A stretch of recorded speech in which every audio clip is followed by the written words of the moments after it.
रायगंज रे टीएमसी दल आरहों केटे लगिते मिट्टंग कमीहोरा को तोरावेदा रायगंज ब्लॉक टीएमसी नोमा कमीहोरा रे रायगंज रे एमएलए कृष्ण कल्याणिया ती साबकाते अड़ी आयमा होड़गे टीएमसी रे को सेलेदाकना आ नोवा खतिते टीएमसी राजारी पार्टी हो दिन दिन ते को केटे जोकाना नोवा तृणमूल कांग्रेस कमियर को मुद्रे जाते जहां लेकान एपेर हेंडेज आलो सिरजमा ओना खतिते मिट्टंग पौड़ी लाहा के दाय रायगंज 1 नम्बर ब्लॉक टीएमसी पाटा खन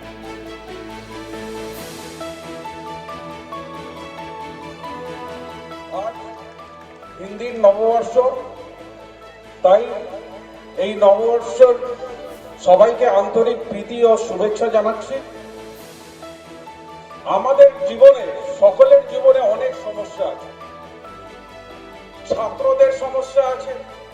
ছাত্রদের সমস্যা কি এখন এক্সামটা ভার্চুয়ালি হবে না ফিজিক্যালি হবে এই সমস্যা। সাংসারিক যারা আছেন তাদেরও সমস্যা যে যেই হিসাবে খাদ্য সামগ্রীর মূল্য বৃদ্ধি, রান্নার গ্যাসের মূল্য বৃদ্ধি, ডিজেল পেট্রোলের মূল্য বৃদ্ধি, কেরোসিনের মূল্য বৃদ্ধি সমস্যার ব্যাপার। আবার যারা আমরা রাজনীতি করি তাদেরও সমস্যা আছে। আমাদের পথটা থাকবে না চলে যাবে, না আমরা নতুন পথ পাবো কি পাবো না, থাকে তো। সেই জন্য দুটো লাইন বলি, समस्या में ध्यान मत लगाओ, समस्या में ध्यान मत लगाओ, क्योंकि लक्ष्य देखना बंद हो जाता है। लक्ष्य पे ध्यान लगाओ, समस्या देखना बंद हो जाएगा। तो आज के এই সমস্যার সমাধান করতে এই মঞ্চে উপস্থিত রয়েছে আমাদের জেলার সেনাপতি, জেলার সভাপতি মাননীয় কানাইয়ালাল আগরওয়াল মহাশয়, আর আমরা যারা বসে আছি ওনার সৈন্য, সবার নাম বললাম না, আমরা সবার ওনার সৈন্য। দুদিন আগে ফিরাদ হাকিম সাহেব এসেছিলেন রায়গঞ্জে। বিধবা ভাতা যেটা রায়গঞ্জের 14,000 ছিল সেটা স্যাংশন হয়ে 24,500 হয়েছে। তো উনি এসে 650 জনের উপরে সেই বিধবা ভাতার ওই দিন ডিস্ট্রিবিউশন করলেন, নিজের হাত থেকে চেক দিলেন, আমরাও সামিল ছিলাম। তো এক তরফে এই ধরনের প্রকল্প মাননীয় মুখ্যমন্ত্রী চালু করতেছেন, যেমন অনেক প্রকল্প চালু করেছেন, 74 রকম প্রকল্প চালু করেছেন মানুষের উন্নয়নের স্বার্থ চিন্তা করে, মানুষ যাতে বেনিফিটেড হয় সেগুলা চিন্তা করে। আর অপরদিকে বিরোধীরা কি করছে, শুধু ষড়যন্ত্র আর ষড়যন্ত্র। বিধানসভার মধ্যেও ষড়যন্ত্র চলছে। বিধানসভায় কিছুদিন আগে আপনারা দেখেছেন যে শুভেন্দু বাবুর সাথে আমাদের বিরোধিতা হয়, আমরা কয়েকজন মিলে প্রতিবাদ করি। কেন প্রতিবাদ করি? উনি যখনই সদন চালু হয় সদনকে ভুন্ডুল করে দেয়। এর আগেও রাজ্যপালের ভাষণ শুনতে দেননি। সদন চালু হওয়ার সঙ্গে সঙ্গে স্পিকারের সামনে কাগজ ছিঁড়ে ফেলে দিচ্ছে, মানে অখাদ্য ভাষায় কথা বলছেন যাতে সদন না চলতে পারে। সেই দিন মাননীয় মুখ্যমন্ত্রীর ভাষণ ছিল। তো আমি শুভেন্দু বাবুকে বলেছিলাম যে আপনি সুশৃঙ্খল ভাবে সদনটাকে চলতে দিন। ওনাকে অনুরোধ করেছিলাম, অনেকবার অনুরোধ করেছিলাম। লাস্টে ওনাকে আমি বললাম, আপনি তো হয়তো পণ্ডিত হয়ে গেছেন, আমরা তো প্রথমবার বিধায়ক হয়ে গেছি, সদনের কার্যপ্রণালী তো আমাদের শিখতে হবে। আর আমরা যদি কার্যপ্রণালী না শিখি, আমি রায়গঞ্জের বিধায়ক, আমি রায়গঞ্জবাসীকে কি জবাব দিব? তো আমি বারবার প্রতিবাদ করাতে, যখন আমি উত্তেজিত হয়ে একটি প্রতিবাদ করলাম, তখন উনি সদন ছেড়ে যেতে বাধ্য হলেন। আর আমাকে বললেন যে কালকেই তোমাকে ইনকাম ট্যাক্সের ডিপার্টমেন্ট তোমার ওখানে পাঠাচ্ছি। তো যাই হোক, ওটা স্পিকারের সামনে আমি বলেছিলাম, ওনাদের এগেইনস্টে প্রিভিলেজ এসেছে, এবার যেটা ওনার শাস্তি হবে সেটা হবে। কিন্তু এই মঞ্চের মাধ্যমে আমি কলকাতাও বলেছিলাম, এই মঞ্চের মাধ্যমে আমি শুভেন্দু বাবুকে একটু বলে দিই, আপনার কাছে হয়তো ইডি আছে, ইনকাম ট্যাক্স আছে, সিবিআই আছে, এই কথা জেনে রাখুন, আমার কাছে জনগণ আছে।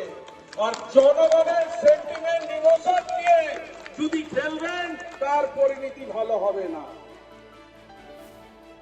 তো আজকে দেখুন সামনে পঞ্চায়েত, যেমন গোড়াদা বললেন, সন্দীপ দাও বললেন, মাননীয় মুখ্যমন্ত্রী তো আমাদের অনেক উপহার দিয়েছে, এখন আমাদের উপহার দেওয়ার পালা। আর এখন সময় নষ্ট না করে আমাদের কিন্তু সংগঠন শ্রীবৃদ্ধি করার জন্য নিজেদের ময়দানে নেমে যেতে হবে। আপনাদের সাথে আমি নামতেছি আগামী 5ই এপ্রিল থেকে দুয়ারে বিধায়ক। প্রত্যেকটা বাড়িতে আমি যাব, আমার 1 বছরের যেটা রিপোর্ট কার্ড, আমি যেটা কাজ করেছি সেটা প্রত্যেকটা জনগণকে আমি দিয়ে আসবো। আপনারাও আমার সাথে যাবেন। পঞ্চায়েতের ডঙ্কা বেজে গিয়েছে, আপনারা এর মধ্যে কাজ করুন, সংগঠনকে শক্তি করুন। আর শুনুন, কর্মের উপর বিশ্বাস করে দলটা ছেড়ে দেন। দল দেখছে, দিদি দেখছে, সভাপতি দেখছেন, হ্যাঁ, আপনারা যদি ভালো যদি কর্ম করবেন, হ্যাঁ, সেই হিসাবে কিন্তু আপনারা ফল পাবেন, এটা নিশ্চিত থাকেন। এখানে কোন রকম লবি, কোন রকম ভাবে না চামচাগিরি করে, যেটা কোরাদা বললেন, আমিও সহমত, যে যার যোগ্য আছে সেই যোগ্যতা হিসাবেই টিকিট পাবে। তো আগামী দিনে আমাদেরকে পঞ্চায়েত, তো আমাদের ভাবেন সেমিফাইনাল আছে 2024, কিন্তু আমাদের কাছে ফাইনাল আছে। আজকে যেমন আমি সময় চলে আসাতে উত্তর দিনাজপুর আমরা বিজেপিকে 9-0 করে দিয়েছি। এবার আমরা পঞ্চায়েতেও একটা সিটও দিব না, তাদেরকে শূন্য হাতে ফেরাবো। আজকে যেভাবে মাননীয় মুখ্যমন্ত্রী যা কাজ করেছেন, তাতে আমরা ওনার কাজের কথা যদি আমরা তুলে ধরতে পারি আর জনগণের কাছে গিয়ে বুঝাতে পারি যে আমরা ওনার কাছ থেকে কি কি পেয়েছি। আজকে এখানে সবাই আমাদের কর্মীরা রয়েছেন, সবাইকে আমাদেরকে যেতে হবে, বাড়ি বাড়ি বলতে হবে যে মাননীয় মুখ্যমন্ত্রী আমাদের কি কি দিয়েছে। যেটা 34 বছর বামের কুশাসনের পর, আগে কি দেখতাম আমরা বাম জমানায়, একটাই ফ্লেক্স থাকতো, ব্ল্যাক এন্ড হোয়াইট একটা ফ্লেক্স থাকতো, অনেক মানুষ, তার মাঝখানে একটা লাল ঝান্ডা, তা বাদে আর কোনো ফ্লেক্স দেখতাম না। এখন কি দেখি, এখন আমরা দেখি ভাবেন লক্ষ্মীর ভান্ডারের ফ্লেক্স দেখছি, আমরা কন্যাশ্রীর ফ্লেক্স দেখছি, আমরা রূপশ্রীর ফ্লেক্স দেখছি, খাদ্য সাথীর ফ্লেক্স দেখছি, আমরা সেভ লাইফের ফ্লেক্স দেখছি। তো আজকে এত কাজ করেছেন বলে এই ধরনের আমরা ফ্লেক্স দেখতে পাচ্ছি, ওনার এক একটা প্রকল্প। তো আমরা শুধু এই প্রকল্পের কথা যদি আমরা তুলে ধরি, আমি এইটুকু বিশ্বাস রাখি যে মাননীয় মুখ্যমন্ত্রী মমতা বন্দ্যোপাধ্যায় ছাড়া আর কোনো নেতৃত্ব নাই যাকে মায়েরা বোনেরা মানে আশীর্বাদ দিবেন আর ভালোবাসা দিবেন। কেননা মাদের বোনদের সব থেকে বেশি ঢেলে দিয়েছে আপনাদেরকে কন্যাশ্রী, রূপশ্রী, লক্ষ্মীর ভান্ডার, এখন স্টুডেন্ট ক্রেডিট কার্ড সব ছাত্রছাত্রীর জন্য। এটা চিন্তা করা যায় যে একটা পড়াশোনার জন্য 10 লক্ষ টাকা এখন লোন পাওয়া যাচ্ছে।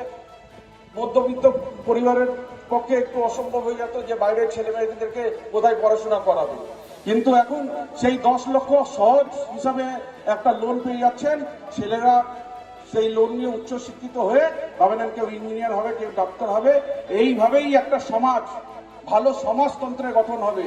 আর এই ভালো সমাজতন্ত্র একটা ভাবেন উন্নয়নমূলক পশ্চিমবঙ্গকে তৈরি করবে।